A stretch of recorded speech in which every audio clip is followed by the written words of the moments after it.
annoncer sauver l'emploi face aux délocalisations annoncées de Whirlpool en Pologne. Et 2 ans plus tard, c'était l'occasion de revoir les salariés avec François Ruffin, qui les suit au quotidien et qui suit leur mésaventure malheureusement. Et on voit que 2 ans plus tard, les promesses faites n'ont pas été tenues. Et ce sont autant de vies brisées que j'ai vues face à moi, autant de gens qui souffrent de cette Europe sociale qui n'a pas tenu ses promesses. Et je crois que leur anecdote et leur histoire parlent pour l'Union européenne telle qu'elle est construite à l'heure actuelle et les difficultés auxquelles elle fait face. Et donc concrètement, ce sont des délocalisations qui se déroulent au sein même de l'Union européenne. Plus de 6 000 emplois qui sont détruits chaque année en France et qui sont délocalisés au sein de l'Union européenne, le tout face notamment au dumping social européen. Et je pense, pour faire face à cette question, je voulais vous faire quelques propositions pour répondre à ces défis. Parce que je pense foncièrement que si on ne fait pas l'Europe sociale, eh bien l'Europe va continuer à aller droit dans le mur, continuer à créer du rejet, continuer à créer aussi des drames humains, puisque des délocalisations, on pense aussi à Goudière dans la région d'Amiens. Parmi ces propositions, il y a une proposition de l'harmonisation sociale. Alors je sais qu'elle est faite depuis un certain nombre d'années, j'ai beau avoir que 29 ans, je l'ai entendue à chaque campagne électorale. Et c'est quoi l'enjeu de l'harmonisation sociale? C'est de faire en sorte que nos droits sociaux et notre rémunération ne soient pas tirés vers le bas à l'heure où les écarts de salaire sont de 1 à 10 au sein de l'Union européenne. Nous formulons la proposition d'un SMIC européen à hauteur de 75% du salaire médian dans chaque pays, avec des critères de convergence. C'est important d'avoir des critères de convergence parce que du jour au lendemain, ce serait mentir que de dire que nous aurons un niveau de SMIC commun à toute l'Union européenne, mais il faut faire des paquets de pays, entre d'un côté l'Europe de l'Ouest notamment, l'Europe de l'Est, pour aller vers cette harmonisation sociale. Une deuxième proposition que je voulais faire en lien, c'est le protectionnisme solidaire. Le protectionnisme solidaire, c'est simple, c'est protéger nos emplois au sein de l'Union européenne. Arrêter de signer à tour de bras, comme le fait l'Union européenne, des accords de libre-échange qui fait qu'on fait venir et produire des marchandises à l'autre bout de la planète alors qu'elles sont produites ici en France. On peut prendre un exemple assez symptomatique d'un traité de libre-échange que l'Union européenne est en train de signer, un traité avec la Nouvelle-Zélande qui demain va faire venir du lait de la Nouvelle-Zélande, on ne fait pas plus loin de la planète, en France, alors que du lait est produit en France et qu'un agriculteur se suicide tous les 2 jours en France. Et dernière chose que je voulais mentionner, c'était évidemment les questions de santé, et en particulier les questions de santé environnementale. Je sais qu'il a été aussi question notamment du glyphosate précédemment. Nous sommes évidemment pour son interdiction immédiate, mais je crois qu'il faudra être cohérent.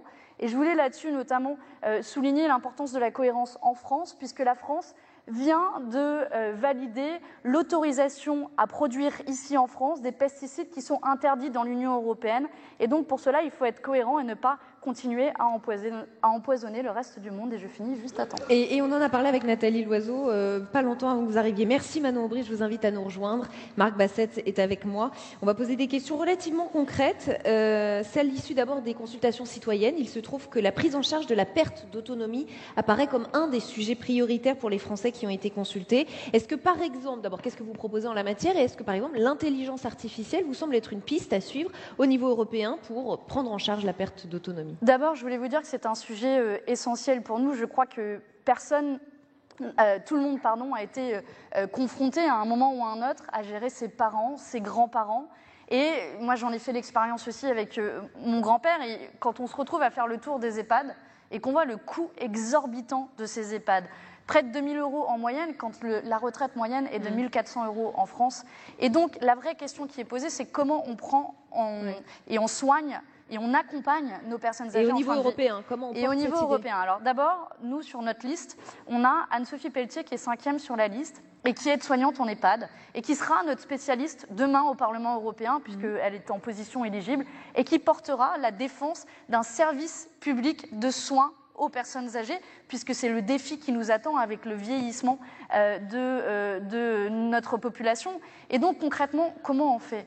Eh bien aujourd'hui, je pense à l'intelligence artificielle comme piste, puisque ça apparaît comme l'intelligence artificielle, ça ne suffira pas. Quand vous êtes, mais voyons les choses de manière concrète. Quand on a une personne âgée face à nous, l'intelligence artificielle ne sera pas suffisante. Elle a besoin d'un accompagnement humain. Et pour ça, il faut davantage de personnel. Et pour ça, il faut des structures publiques de soins aux personnes âgées. Donc pas de champion européen de l'intelligence artificielle. Ça peut être un outil, mais ça ne doit pas être l'outil prioritaire. Ce qu'il faut, c'est davantage de personnel. En moyenne, il faut 60 personnels pour 100 personnes dans des EHPAD. On est très loin aujourd'hui de cet objectif en France, on est à moins de 30. Voilà concrètement, mais pour ça, il faut se donner les moyens d'agir. On ne va pas se mentir, ça coûte de l'argent. Et il faut faire un choix d'investissement dans des structures publiques, quitte également à ne pas respecter la règle des 3% de déficit, quitte à encadrer strictement les groupes privés comme le groupe Corian qui fait des dizaines de millions de bénéfices sur le dos des personnes âgées. Et je pense que la santé n'est pas à vendre. Parmi vos propositions, il y a celle de reconnaître la fin de vie assistée dans toute l'Union. J'imagine que vous le savez, la Grèce, la Roumanie, la Croatie, la Pologne et d'autres punissent l'euthanasie parfois à des peines aussi lourdes qu'un homicide. Qu'est-ce qu'on fait? Comment on les convainc sur ce point? Les questions de bioéthique au niveau européen, c'est compliqué. Il y a aussi d'autres États qui l'autorisent, comme en Belgique notamment. Donc c'est toujours la question, est-ce qu'on fait l'Union européenne en faisant le moins disant ou en faisant le mieux disant?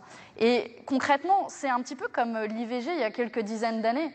Certains pays l'autorisaient dans l'Union européenne et d'autres pas. On a aujourd'hui encore juste 3 États qui interdisent l'IVG. Et là, c'est la même question. Concrètement, ce qui se passe, c'est qu'en France, ce n'est pas autorisé. Et donc, les Français se rendent en Belgique. Donc, je pense qu'il faut harmoniser par le haut et qu'il faut discuter... Par le haut, ça c'est vous qui le dites, ce sont des questions extrêmement sensibles, bien de sûr, bioéthique, bien sûr. Toucher à l'intime des gens. Je ne dis pas ici qu'il faut l'imposer aux autres États. Mais ce dont on parle, c'est donner la possibilité à des personnes âgées de choisir leur fin de vie. Et je pense que dans un État comme le nôtre en France, où on parle de liberté, qui est inscrit au fronton de nos mairies, ça doit être, et ça peut être un choix. Aujourd'hui, ce n'est pas un choix. Et donc, il faut encourager l'Union européenne à aller dans cette direction.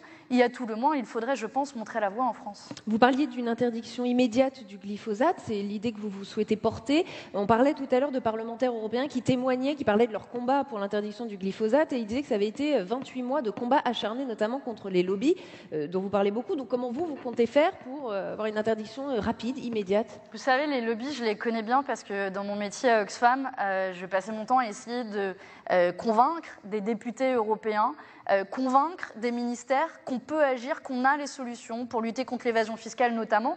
Et je faisais face aux mêmes lobbies. Ce sont des grands groupes privés qui sont organisés au niveau européen. Il y a plus de 1000 lobbyistes. Donc vous connaissez leur puissance. Vous savez et je connais leur puissance de nuisance. Mais ce dont je suis sûre, c'est que face aux lobbies, rien de tel qu'avoir au Parlement européen des parlementaires de combat, des hommes et des femmes qui sont là parce qu'ils ont une compétence spécifique qu'ils vont défendre. Moi, en ayant travaillé sur l'évasion fiscale, je peux vous dire que quand les lobbies viendront à toquer à ma porte, déjà, je pense qu'ils ne s'intéresseront pas beaucoup à moi et ce n'est pas moi qui viendront voir en priorité.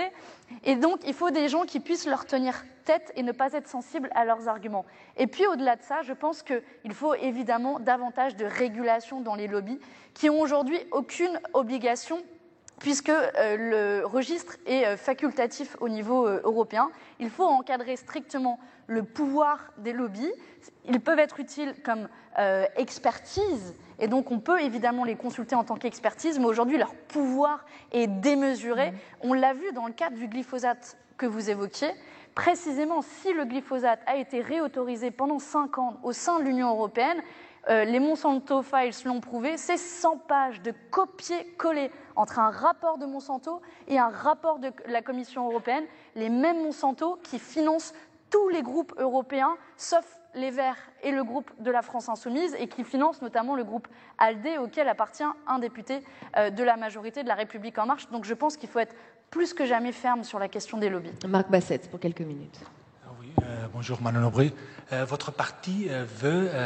je cite la sortie des traités européens. Je sais que vous n'aimez pas qu'on dise Frexit, mais je ne vois pas quelle Union européenne il y a en dehors des traités européens aujourd'hui. Comment est-ce qu'on peut faire l'Europe sociale en sortant des traités européens? Je vais vous dire et je vais vous répondre. C'est parce qu'on veut l'Europe sociale qu'on veut rompre avec ces traités européens. Pour bien comprendre ce dont il s'agit et ce que nous disons sur les traités européens, c'est que ces traités européens, à l'heure actuelle, tels qu'ils existent, posent des freins des obstacles, je vais au bout de ma démonstration parce qu'elle est importante, pose des freins et des obstacles à la réalisation du projet politique que nous portons en matière sociale, puisque ça rend quasiment impossible l'harmonisation sociale, ça rend impossible l'harmonisation fiscale avec la règle de l'unanimité des États membres. On n'a pas le contrôle sur la politique monétaire, puisque la Banque centrale est indépendante. On ne peut pas faire de protectionnisme solidaire que j'évoquais pour mettre des taxes à nos frontières et arrêter de faire venir de l'autre bout de la planète des marchandises. Le libre-échange est inscrit dans l'ADN des traités. Bon, je pourrais continuer la suite des exemples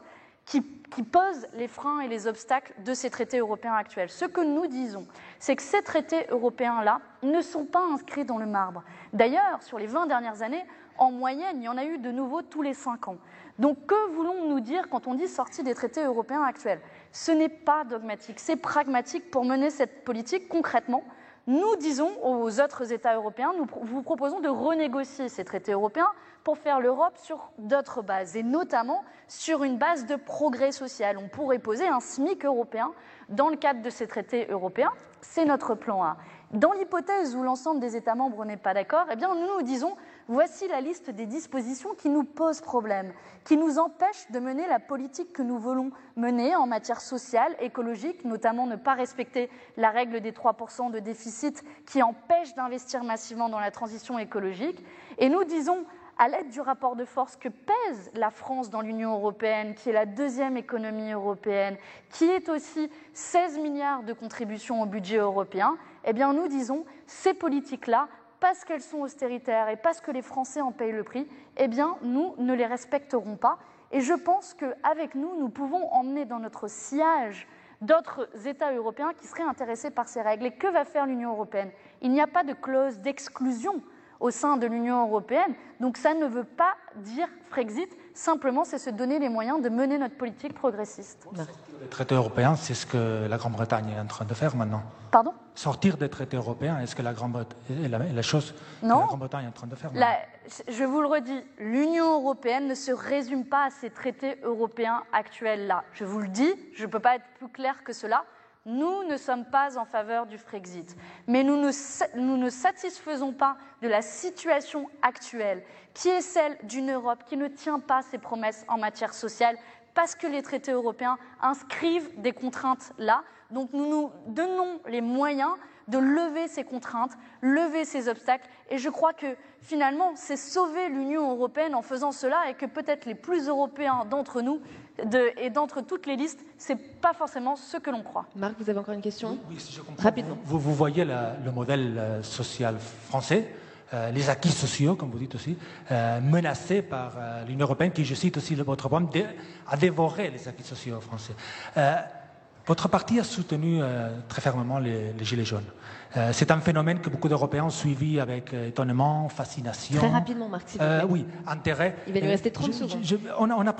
En parlant avec des Européens, pas français, quelques-uns se demandent mais pourquoi ces Français se plaignent-ils? S'ils ont ce système de protection sociale, ce modèle social aussi avancé, probablement l'un des plus avancés de l'Union européenne et du monde peut-être. Ils se plaignent parce qu'il y a 9 millions de pauvres, ils se plaignent parce que les inégalités augmentent, ils se plaignent parce que la CSG augmente, ils se plaignent parce que la TVA a augmenté de 73% ses recettes ces 20 dernières années, pendant qu'on coupe les impôts des plus riches, et notamment l'impôt de solidarité sur la fortune. Voilà ce que disent en substance les Gilets jaunes: partage des richesses, partage du pouvoir. C'est en somme le projet politique que nous porterons aussi à l'échelon européen. Et je m'arrête là-dessus pour ne pas être plus long. Parfaitement dans les temps. Merci infiniment, Manon Aubry, d'avoir été notre invitée sur Public Sénat aujourd'hui, dans Place de la Santé Europe. Je vous en prie.